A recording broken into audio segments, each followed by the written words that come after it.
This morning, President Trump is calling on Republicans to change the rules in the Senate to reopen the government. Trump posting overnight, it is now time for the Republicans to play their Trump card and go for what is called the nuclear option. Get rid of the filibuster and get rid of it now. The move would allow Republicans to pass a bill to fund the government with a simple majority instead of the 60 votes currently needed. But Senate Majority Leader John Thune has warned against this move, saying it could come back to bite Republicans whenever Democrats take power back. Meanwhile, millions of Americans fear their food assistance or SNAP benefits will run out tomorrow as the government shutdown drags on. I've gone to social media to ask for help from everyone that I could possibly think of. It now appears a federal judge hearing a lawsuit over emergency funding may step in. Judge Indira Talwani saying right now Congress has put money in an emergency fund for an emergency, and it's hard for me to understand how this isn't an emergency. Republicans argue it's not that easy. If they transfer funds from these other sources, it pulls it away immediately from school meals and infant formula. The judge dismissing the administration's explanation, saying, I want agency action, not lawyering. We're not going to make everyone drop dead.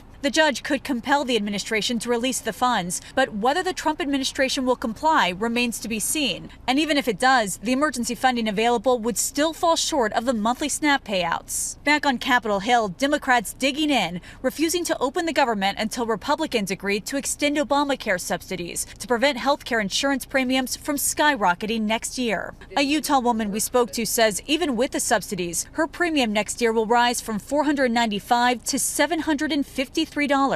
And without the subsidies, it will more than quadruple to more than $2,100. We can't afford to double what it costs for us to live just to have health insurance. Republicans argue the Affordable Care Act, which set up Obamacare, was a bad law that drives up premiums and strains doctors.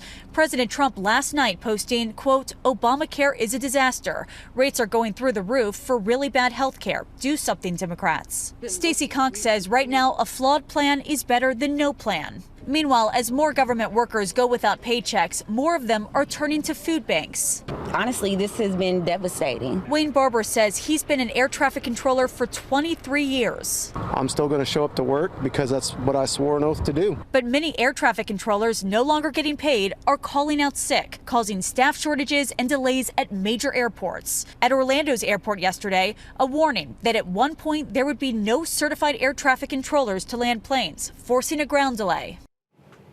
A shortage of air traffic controllers was already a big problem before the government shutdown. Now authorities warn if the shutdown drags on, especially through the Thanksgiving travel period, it'll be a disaster.